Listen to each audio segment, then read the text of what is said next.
Camarades patriotes ivoiriens, camarades panafricains, amis de la Côte d'Ivoire et de l'Afrique, je vous salue.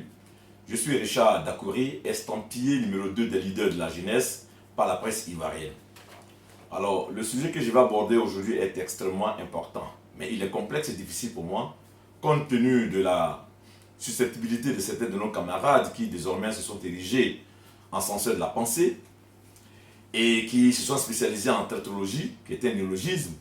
Ces individus ont la facilité d'indexer leurs camarades comme des traites parce que ces personnes ne partagent pas leur point de vue ou alors l'opinion imposée. Et bien moi, Richard Dakouri, dans cette atmosphère-là, je refuse de m'assigner au prêt à penser.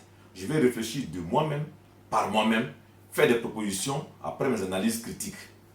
Alors, ceux qui veulent me confondre ou alors m'apporter la contradiction, eh bien le débat est libre. Seulement, il faudrait que leur argumentaire soit pédagogiquement comestible et non nous servir une démagogie auréolée d'artifices prophétiques.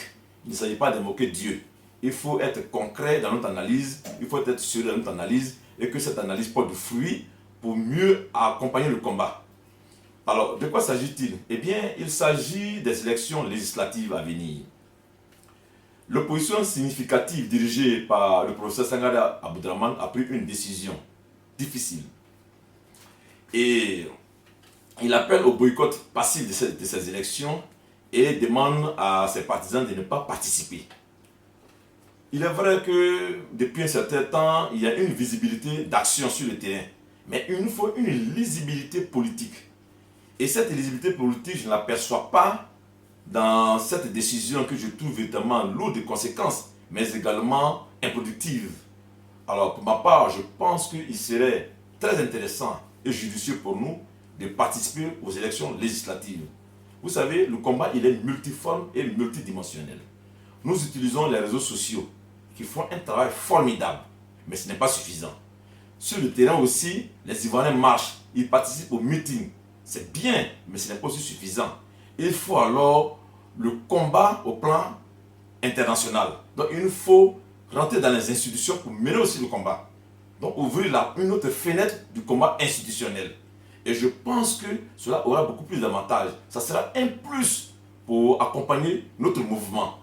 Alors, je voudrais vous montrer quelques avantages, vous présenter quelques avantages.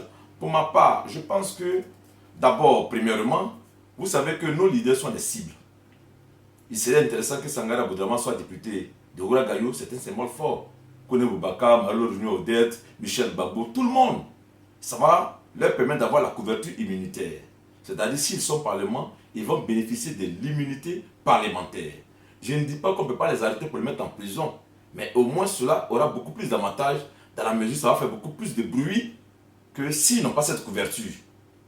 Donc ça, on peut mieux l'exploiter. Donc je pense que le Parlement doit être un exutoire pour nous, pour mener notre combat et le transbahuter au plan international.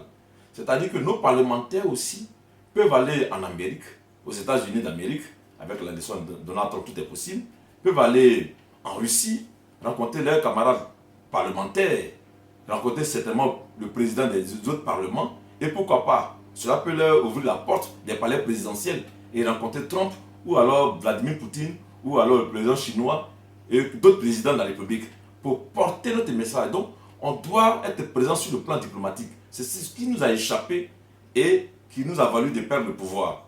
Alors, je pense qu'il nous faut véritablement réfléchir avant de poser des pas. Il nous faut de la subtilité politique et non de la rigidité.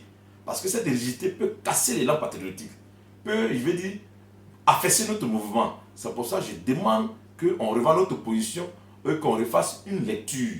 Mais ce que j'ai dit, je ne l'ai pas dit au hasard. Je puise ma réflexion dans la démarche politique du président Laurent Gbagbo. Eh bien, en 1995, quand il s'est agi des élections présidentielles, le président Laurent Gbagbo a rencontré, dans le cadre du Front républicain, l'ex-président Henri Konan Bédié pour discuter sur la transparence des élections. Il avait exigé une commission électorale indépendante, les urnes transparentes, le bulletin unique et le vote à 18 ans. Henri Konan Bédié a refusé. Et le président a appelé à un boycott actif des élections. Mais quand il s'est agi des élections parlementaires, le Front populaire ivoirien et le RDR, dans le cas du Front républicain, ont pris part aux élections législatives. Et pourtant, les conditions de transparence n'étaient pas réunies. Il a pris une décision politique. Et le FPI a obtenu 14 sièges, le RDR en a obtenu 9. Donc c'est très important. Donc on ne peut pas tout de suite dire que participer aux élections, c'est accepter ou alors donner une légitimité à la Constitution. Ce n'est pas vrai. De toutes les façons, la Constitution, ce n'est pas seulement qu'un texte écrit. Ce n'est pas qu'on va prendre un texte, qu'on va le brûler, que tout de suite on a brûlé la Constitution. S'il y a des moyens pour empêcher l'application de la Constitution, eh bien que ces voies soient exploitées. Mais je pense pour ma part qu'il faut qu'on soit réaliste. Et en politique, ce qui est vrai hier n'est pas vrai aujourd'hui. Soyons réalistes sur le terrain. La loi constitutionnelle, nous l'avons combattue. Nous avons dénoncé. Malheureusement, le Conseil constitutionnel l'a validée et le gouvernement l'a promulguée. Elle va alors s'imposer à nous. Qu'est-ce qu'on fait? Pour ma part, on doit prendre une part active dans les institutions et nous servir de ces institutions pour mener le combat. Et c'est ce que le RDA a fait. C'est ce qu'ils ont fait. Ils sont allés aux élections municipales, départementales, ils ont participé au gouvernement et ça ne les a pas empêchés de faire ce qu'ils ont fait. Donc bref, il faut porter notre voix à l'extérieur. C'est très important. Et je n'invente pas les choses. Je pense que je me suis suffisamment instruit de la demande du président Laurent Gbagbo, qui doit nous interpeller. Gbagbo nous a donné des talents. Utilisons notre talent et faisons porter des fruits à ces talents. De telle sorte que quand il va sortir de prison, il va voir qu'on n'est pas resté inactif, mais qu'on a été dans l'action politique. Donc je préfère qu'on soit dans l'action que dans la réaction. Je vous invite à la lucidité. Vous savez, en politique, on ne dit pas je m'en fous. Je m'en fous, ce n'est pas un terme politique. En politique, on réfléchit. On fait des propositions, on met en place des stratégies, des pistes de réflexion pour atteindre un objectif bien précis. C'est ça la politique. Et pour ma part, je vous invite à comprendre ma part de réflexion. Je veux évidemment qu'on puisse avancer, qu'on puisse évoluer. Il faut éviter l'émotion. Soyons réalistes et soyons beaucoup plus dans l'action politique que dans l'émotion. Que Dieu nous inspire davantage